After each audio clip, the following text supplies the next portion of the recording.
Anil Agarwal is an environmentalist from India. He wants to study corruption.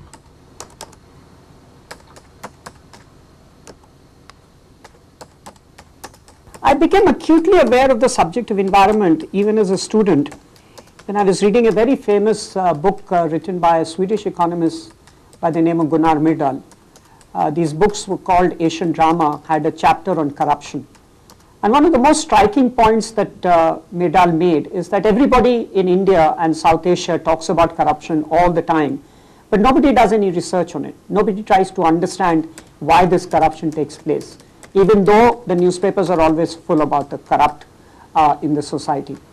And unless we understand why there is corruption, you will not be able to build a movement against it. And that has always been something at the back of my mind when I look at the social phenomena that take place.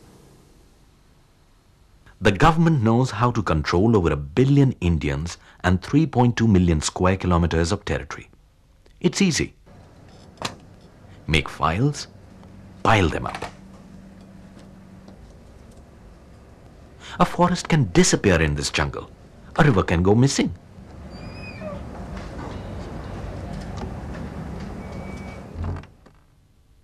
Nature is the biggest property of the state.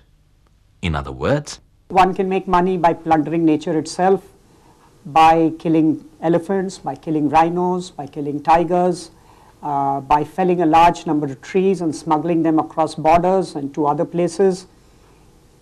You can equally make money by activities which are actually aimed to manage the environment. In a society where corruption becomes a common thing, wherever there is a lot of construction to be done, in other words, where there's a lot of hardware to be bought or to be made, there will always be a lot of corruption.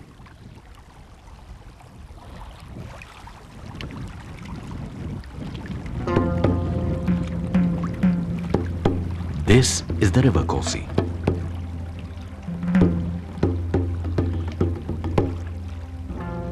It flows from Nepal into Bihar in eastern India, making floods happen. A violent river continuously changes its course, but it has been forced to flow between embankments. British engineers had studied the Kosi. They decided the river could not be confined by man-made walls. But Indian politicians had other ideas. Kilometers of wall or nothing. People today talk about nothing but floods, especially the one in 1984. There was a lot of noise. One could hear it from a distance. It was night, and the people started yelling and shouting, "Save, save." There was water all around, 5 to 10 kilometers on both sides, north and south. People's cries could be heard looking for help. All of their properties were washed away.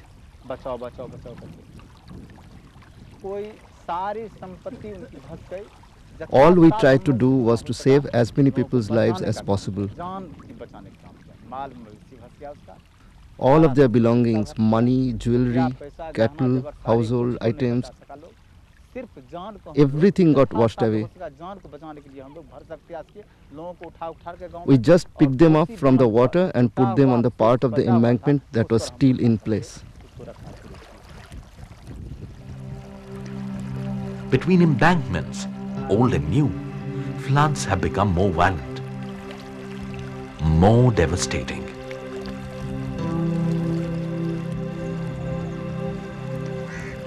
This was a thriving village. That was a busy market. Gone under. Embankments are a bad idea. So why make them year after year?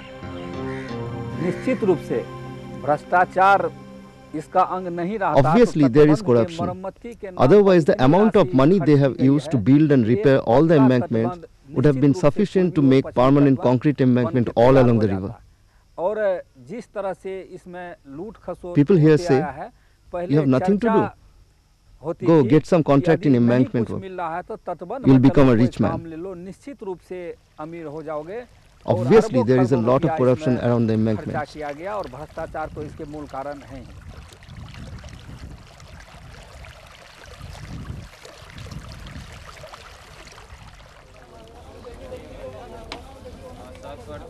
The cruel joke is that people survive by jumping from one mound to another.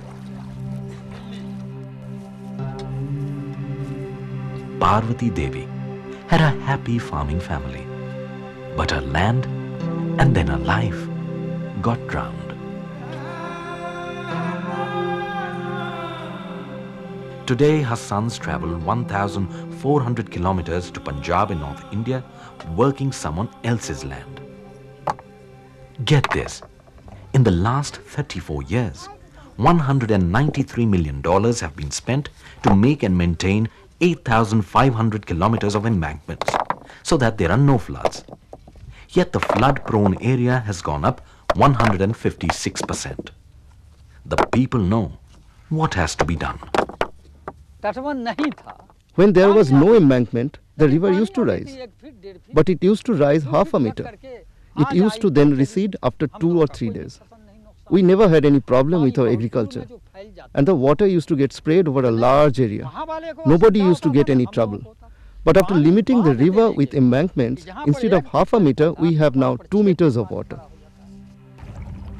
When the purpose of flood control is not to control floods, people suffer. Those who make decisions refuse to change.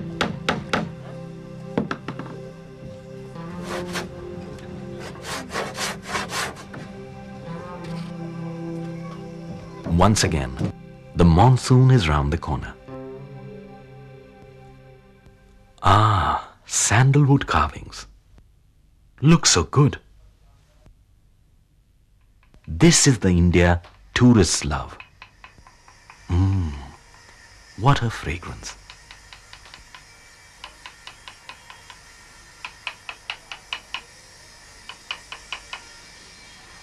This exotica stinks. Meet Veerappan, India's biggest sandalwood smuggler. He's an icon. Newspapers call him Robin Hoodlum of India. Sandalwood smuggling?